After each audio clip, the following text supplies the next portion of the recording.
Hello, everyone, and welcome back to Laura Likes Books. I'm Laura, and I like books. Today, I want to talk about my favorite books of 2025. So, I've kind of broken this into different categories. I have favorite series, favorite horror, etc. These are not in any particular order, they're just all of my favorites. I would have a really hard time ranking them, so just know that these are kind of all interchangeable and all ones that I enjoyed. Starting off strong, we have the Green Creek series by TJ Klune.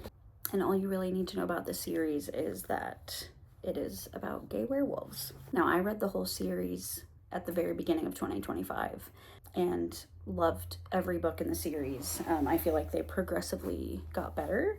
The series is so interesting to me because it has this way of being so many different genres, even on from one page to the next. You'll be in one scene and it'll be, cozy and cute and found family. And then in the very next page, it's something crazy is happening and it's not scary, but, more thrilling. And then the next chapter will be just full smut. I think TJ Klune has such a knack for writing characters that you become so in love with and invested in. My favorite book in the series is actually Heartsong, which is the third book, and this one focuses on one of the side characters, actually. His name is Robbie. This book really focuses on his story and his past and his journey, and it just involved a trope that I personally love. I think that's why I connected with this one so much. Plus, I just love all of the characters. Next up is the Love's Academic series by India Holton. I know there's a third book coming out in this series, but as of right now, we have The Ornithologist's Field Guide to Love, I think, and then The Geographer's Map to Romance was the second one. This is like a romance series with some fantasy elements and historical fiction, I would say. In the first book, we have these rival academics, like bird people, but they are searching for this rare bird, I believe. Again, it's been like almost a year since I've read this. And as with any rivals to lovers story, they start out being rivals, and they're both searching for this bird and trying to be the one who finds it. In the second book, we have a fake marriage, which, also brings about a lot of funny situations, I should say. I really preferred the plot in the first book, but I preferred the couple in the second book. I just think this series is so fun, and so, it doesn't take itself too seriously. It is very reminiscent to me of the Veronica Speedwell series, which I also love, and I am super excited for the third book to come out. I think it comes out early this year. Moving along, we have the Eddie Flynn series by Steve Kavanaugh. I actually I requested it, but I received an ARC from NetGalley for the 8th book in the series called Witness 8, and had no idea that the series even existed. I ended up loving that book, and then I went back and read pretty much the whole series up to this point. It's one of those series where if you read the whole thing in order, obviously you're going to have more context, things are going to pop back up, but it's not a series that you necessarily have to read them all or in order. I think you could pick up pretty much any book in the series and still enjoy it. What is it about? So the main premise of these books is Eddie Flynn is the main character. He is an ex-con. He grew up with a father who was a con man as well, kind of taught Eddie how to survive on the streets, how to always use his skills in any situation to his advantage. Early in Eddie's life, he starts to get in trouble. He ends up defending himself in court, and the judge is super impressed with him, and so he tells him, like, hey, use those skills that you have to con people and do something good with it. So he ends up becoming a lawyer, and all of the books focus on a different case that he is working as a lawyer. So he uses his cunning and his background to be an amazing lawyer. I have just grown to love Eddie so much as a character, and other characters in all of these books. There are recurring characters, the judge, some of his work colleagues. He is really the main focus, but you know, these characters are very fleshed out. They're very, you know, relatable. Next up, we have this chonker of a series. Oh, Thursday Murder Club by Richard Osman. Now, these first 4 did not come out in 2025. I read them whatever years they came out. I couldn't tell you off the top of my head. But for 2025, The Impossible Fortune is the one that was released. And I thoroughly enjoyed it. I enjoy the series as a whole. I love these characters immensely. If you don't know anything about this series, it is about this group of mainly 4 elderly characters who live in this retirement village. They start a club and meet on Thursdays to discuss cold cases, things that were never solved, just kind of for fun, you know, to stimulate their brains, stimulate their minds. And in the first book, Thursday Murder Club, there ends up being a case that is active, shall we say. And so they start investigating that. And then each book deals with a different case that is ongoing. And then all these other characters get introduced who I love equally. Book 4 was and remains my favorite book of the series. It was very impactful, hard-hitting. In this book, a little bit of time has passed since book 4. And it's a little bit more lighthearted than book 4, but I think just as entertaining. We have all of our favorite characters back. We have all the side characters back. This is, in my opinion, one of the best cozy mystery series out there. It is just so wholesome and funny, and each character stands on their own. Each character has their own personality that is so different from the others that it's hard to pick a favorite. I have a favorite, Ibrahim, but any one of these characters could be my favorite. Next up, I gotta talk about my girl Karen Slaughter. I have loved every single book I've ever read by her. She released a new series called North Falls, and the first book was released in 2025 called We Are All Guilty Here. And as usual, I gave it 5 stars. I think I've only given one of her books less than 5. We Are All Guilty Here follows her standard formula of excellent characters, small town dynamics. We have these 2 teenagers who have gone missing. Their mothers are best friends, have been best friends their entire lives. We have a lot of family secrets. We have a lot of town secrets. And there are different parts to the story. There's always that underlying plot about these teenagers, but it has time jumps. It has other things going on. There is never a moment that you want to put the book down. There's never a moment that you are bored, at least for me. And I included this because it is not technically, it is a series, but only 1 book has been released. But I already know, just based on her writing, that it will end up being one of my favorites. And she can do no wrong in my eyes. All right, next up, I want to talk about my favorite fantasy and sci-fi. First up, this is a book I just read super recently. It's called Colin Gets Promoted and Dooms the World by Mark Waddell. This book was a surprise. This book I hadn't even heard of. I just found it on Libby and was like, oh, that title's kind of funny. So I ended up listening to it, and I absolutely was obsessed with it. Obviously went out and bought it because I liked it so much. In this one, we have Colin, and he is like this low-level employee for this company, and he is trying to change his lot in life. I'm just going to go ahead and read the back. It will explain better than I can. It says, Colin is a low-level employee at Dark Enterprises, a hell-like multinational corporation solving the world's most difficult problems in deeply questionable ways. After years of toiling away in a cubicle, he's ready to climb the corporate ladder and claim the power he's never had. The only problem is he's pretty sure he's about to be terminated. Like, terminated. That's tough because his BFF has just set him up with a great guy. In fact, maybe he's a little too great, and he asks a lot of questions. When Colin meets a shadowy figure promising him his heart's deepest desire in return for a small, unspecified favor, he can't resist the urge to fast-track his goals. He asks for the one thing that will improve his life, a promotion. But that small favor unleashes an ancient evil. People in New York are disappearing. The world might be ending, and management is starting to notice.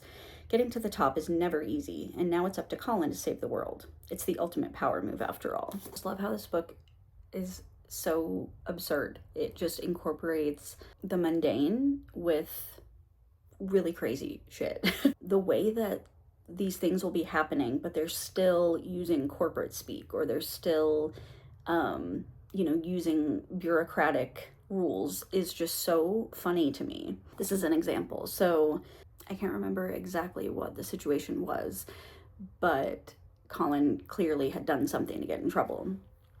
It says, as it happens, interrupting an executive ritual has its consequences.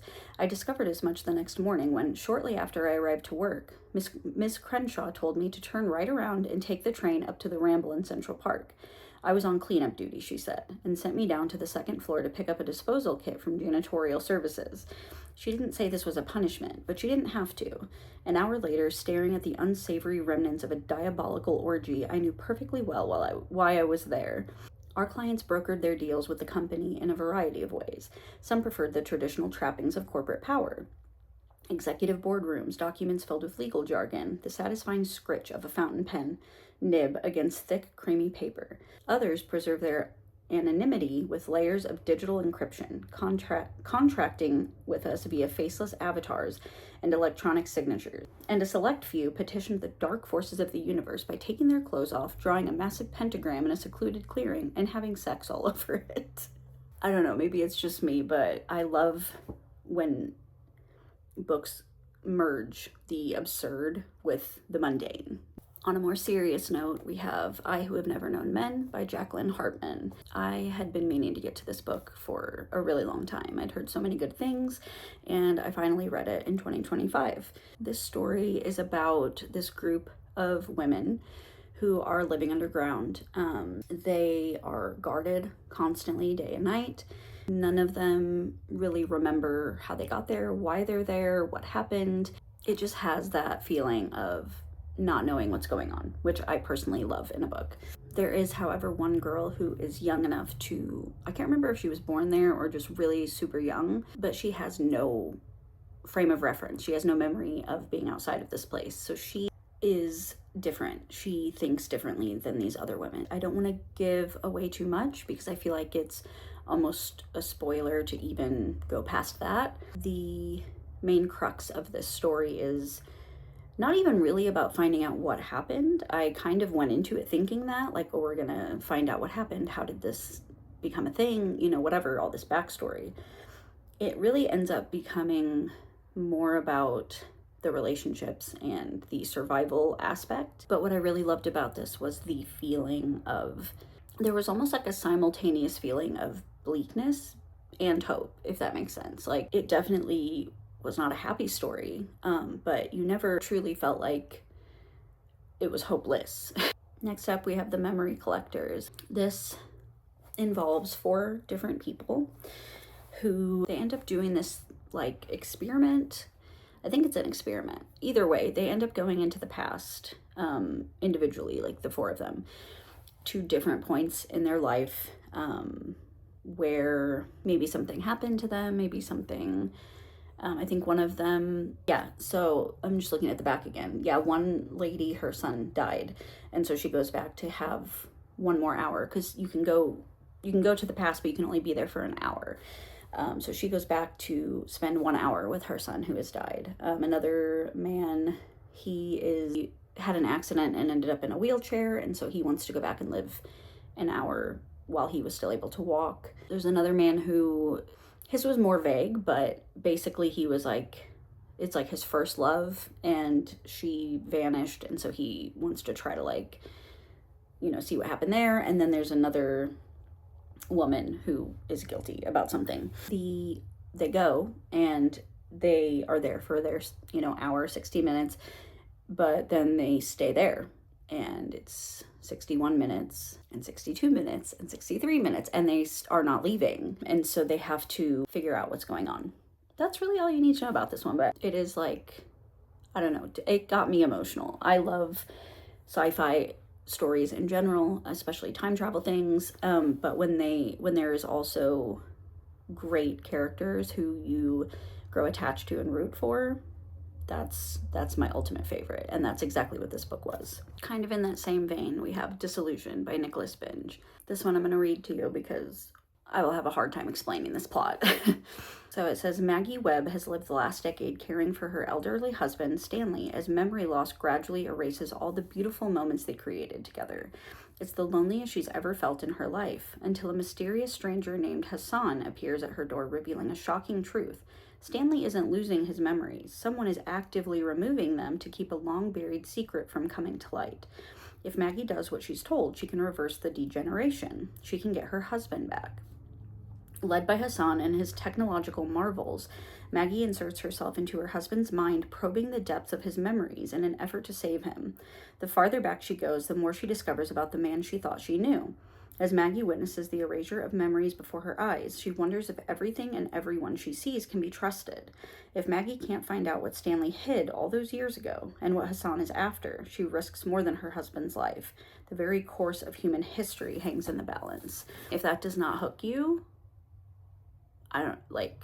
we are not the same. Again, the characters are really the focal point. The plot, also amazing. I think to me what was so engaging was watching Maggie, grapple with what was happening with Stanley and her love for him and his love for her, and the lengths that they would each go to protect each other, to give each other, a life that they wanted or that they deserved. This next one, I don't even know if I'm going to be able to explain it. We have There Is No Anti-Memetics Division by Quantum, I believe is how you say it. I don't even know how to describe this book or where to begin.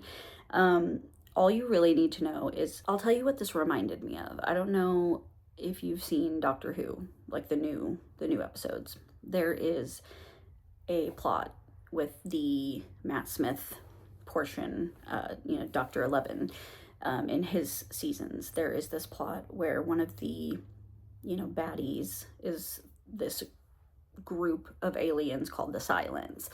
And their whole thing is that the terrifying aspect to them is that if you're not looking at them, you forget that you just saw them. So you can see it and be terrified, and then you go to turn around and tell someone and you forget that you just saw it. So when you're like, hey, help, and someone's like, what's going on, you're like, huh? So it's that idea to me is absolutely terrifying. This book is different, but it's that same concept. There's this division of the government, I guess. There's a group of people who deal with these sort of entities, and some of them are very similar to that. Like they can erase your memory of them. They can make people forget you are a real person. They can do all of these things, and this group of people is trying to figure out who they are, what they are, how to defeat them.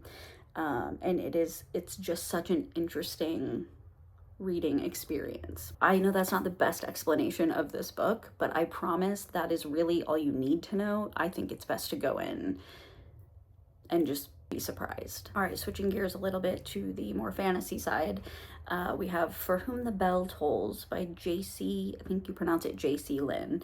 I have seen nobody talking about this book at all, and it was one of my absolute favorite fantasies that I read in 2025. It is a romantasy, I guess you would say, but to be honest, I don't even think you can put it into a specific genre. Let me tell you what it's about first. It is about this woman, I believe, if I remember correctly, her name is Lily, and she dies and goes to hell. And she gets there and she ends up, through, I don't even remember how, ends up working at the help desk, like hell, at like HELLP. And you've probably guessed it, this is one of my favorite aspects of the book, because we have this customer service help desk in hell. Everyone who has been working at this help desk is, beaten down. They're dealing with people complaining, trying to, get out of hell, trying to, complain and whine and be like, I don't deserve to be here, even though they're like horrible people. And so Lily has this knack of just like putting people in their place. And so she starts to help at this help desk, and it's so funny. At the same time, she has met His name is escaping me at the moment, but this man who is there. And what I love about their dynamic is that it is a romantasy, but it is not, insta love. It's not anything that I've really personally seen before in romantasy. They become best friends. Their communication is so good. I personally am not a fan of the miscommunication trope in romance. Like, I get so frustrated. I'm like, if you guys would just talk, we wouldn't be having this conversation. And I know that's the point. Can't stand it. This is not like that. They are so close. They're so comforting to each other. They're so honest with each other right away. It also involved a lot of talk on spirituality, and like so many deeper topics that are not typically in this type of book, and that like really resonated with me. It talked about trauma. It talked about all of these just, again, deeper topics that are not part of that genre usually, but it also had so many humorous moments and found family. I mean, it had everything. And then we have Daedalus is Dead by Seamus Sullivan. This was another arc that I got from NetGalley. Hadn't really heard much about this. This is really, it's a retelling of Icarus. There is a slight twist. This is about Daedalus when he dies. So the whole story has happened with Icarus. And then when Daedalus dies, he goes to try to find Icarus in the underworld, basically. And the story is told through some present time, but also flashbacks of their life together, Icarus growing up, all of the different friends they made, the whole story. The thing I love about this book is that now I'm not super familiar with the myth. I knew what it was, obviously, and I know the basic story, but I wasn't super familiar. But the thing I love the most about this story is that it really is going in depth and makes you question Daedalus as a person, as a father, as a friend, as all of these things. He, let's just say he made some questionable life choices. And so while he's trying to find Icarus, he is grappling with the things he has done. He is grappling with the idea of himself. It is an exploration of who he is as a person, and what he finds is not easy to face for him. It is not something he wants to look at. Next up, we have Martyr by Kaveh Akbar. I hope I said that correctly. I'm so sorry. This is about a young man named Cyrus, and he is, let's say, lost in life. He feels that he doesn't have much going for him. He is obsessed with this idea of martyrdom, and how he can leave his mark on the world and how he will be remembered, and etc., etc. This book started out really slow. I honestly wasn't sure how I felt for the first little bit. I mean, the humor and the writing I loved absolutely right away, but I wasn't sure what type of story it was going to be, and I just ended up loving it. So he's talking about going to sleep, and he says, "Nothing else worked this way, insisting upon pretending. You don't sit in front of a plate of rice, pantomiming swallowing in order to take the tiny grains into your stomach. Sleep alone demanded that embarrassing recital." A little bit later, he says, "These terms were non-negotiable, and if you didn't agree, you went mad, or you got sick, or you died." Cyrus had read about it over and over. After just 24 hours without sleep, you lost coordination and short-term memory. After 48 hours, your blood sugar spiraled, your heart began to beat irregularly. It was hard for Cyrus not to see waking as the enemy, the way it corroded your power to exist, to live and think with acuity, until you finally submitted. Being awake was a kind of poison, and dream was the only antidote. What if everyone was more conscious of this? How would it charge, make more urgent their living? I have been poisoned. I only have 16 hours until I succumb. It's so over the top, but these are the kind of things that he thinks about. And these kind of passages are all throughout. And so it kind of slowly but surely reels you in. And by the end, I was a wreck. I was sobbing. Next, we have a classic. This was a reread for me, Anne of Green Gables by L.M. Montgomery. Anne, I will tell you, if you have not read this, she is an annoying character, and I mean that in the best way possible. She is so much of a know-it-all. She's so she's so dramatic. She's so over the top. She speaks like everything is just the end of the world. And that is me. I relate to Anne on a somewhat embarrassing level. If you don't know what the story is about, it's about Anne. She is an orphan, and what are their names? Matthew, Cuthbert, Marilla, Matthew and Marilla. I didn't really explain the plot. So Marilla and Matthew, siblings, they are wanting to adopt a boy to help them on their farm. And so through some miscommunication or whatever, when Matthew goes to pick up said boy, Anne is there instead. And he ends up taking her to the farm, even though they wanted a boy, and she wins them over, and they grow to be a family. She's always off in her own world. She's always, in her imagination. It's just so funny to me because I remember reading this book in 4th grade and feeling like I had never related to a character as much. I was always in my own world. I was always off in La La Land. So here's Anne praying. Gracious Heavenly Father, I thank thee for the white way of delight and the lake of shining waters and Bonnie and the Snow Queen. I'm really extremely grateful for them, and that's all the blessings I can think of just now to thank thee for. As for the things I want, they're so numerous that it would take a great deal of time to name them all, so I will only mention the 2 most important. Please let me stay at Green Gables, and please let me be good looking when I grow up. I remain yours respectfully, Anne Shirley. I mean, do I need to say more? Finally, for fiction, we have We Ride Upon Sticks by Quan Barry. This is another one that I was meaning to get to for a long time. Finally read it in 2025. This book, if you don't know about it already, is about a field hockey team. I think it's, 1989. They are trying to get to like the finals, and they are willing to do anything it takes, including witchcraft.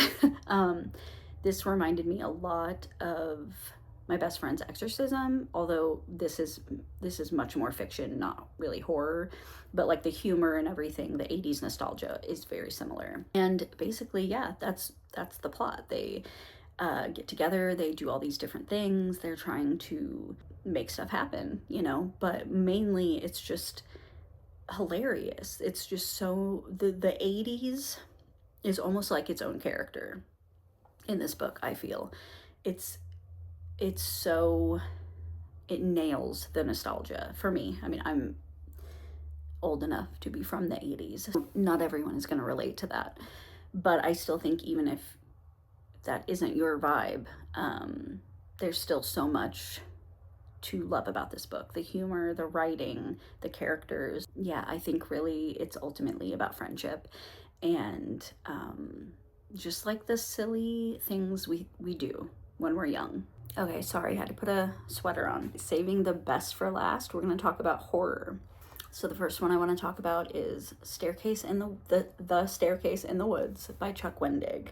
We have a group of friends when they're young, I think high school age. High school friends, 5 of them. They go into the woods. They find this staircase that's just there, not attached to anything, just there. And one of these idiots decides it would be a great idea to go up it. So he goes, doesn't come back, and now the story begins 20 years later. They're all having to go back. I think one of them asks them to come. Oh, I think one of them is like sick or whatever. The point is they all have to go back, and they have to go back to this staircase and try to solve this mystery that they've all been living with for 20 years. They go, and what ensues is amazing. This one got me. And because it's so short, I don't think I can tell you much, but it is essentially about this man who is on like kind of a road trip. I can't remember. I think he's like going home. He's going somewhere. Whatever. He stops at a rest stop and he goes in to like, I don't know, get gas and like snacks or something. And it's like really empty and really quiet and really like you just immediately have this feeling of dread, like what is gonna happen in this place. He goes into the bathroom, and from there it gets unhinged.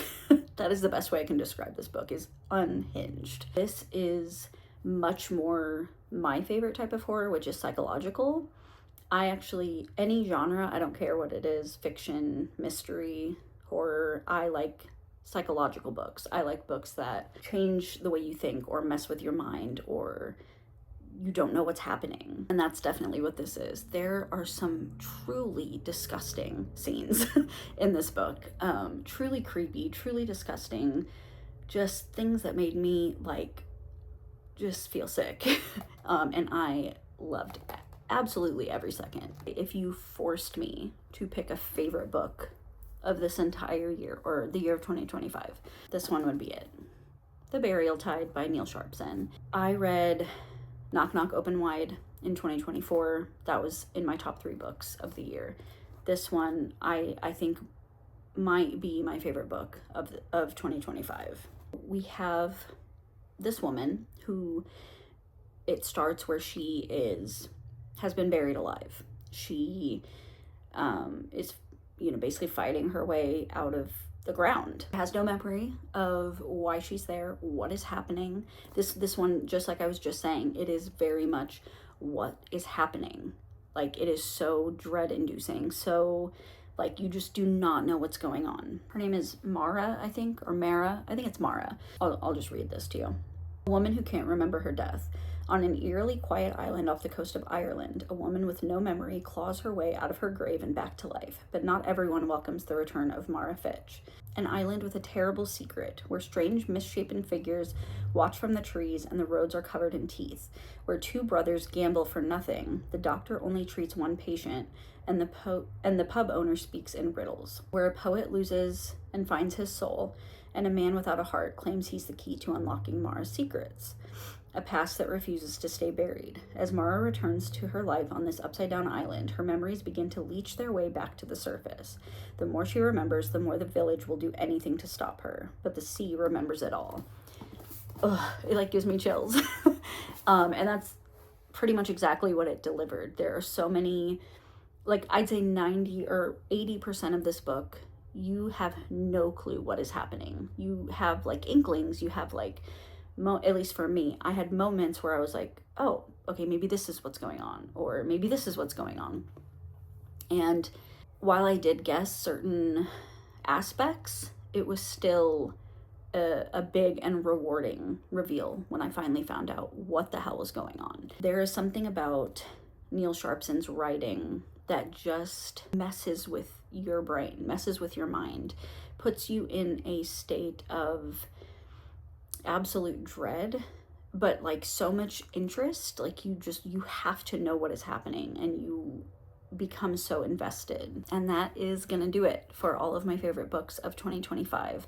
I do think that I will either make a like all-time favorites video of some of these genres, or like, I don't know, like I feel like it's too late for 2024, but there were so many bangers in 2024 that maybe at some point I will, talk about my favorites from that year, or just put it in a favorites video. I'm not really sure. I do have some really exciting video ideas for 2026, so I am super excited about that. Thank you so much for joining me, and I will see you all next time. Bye.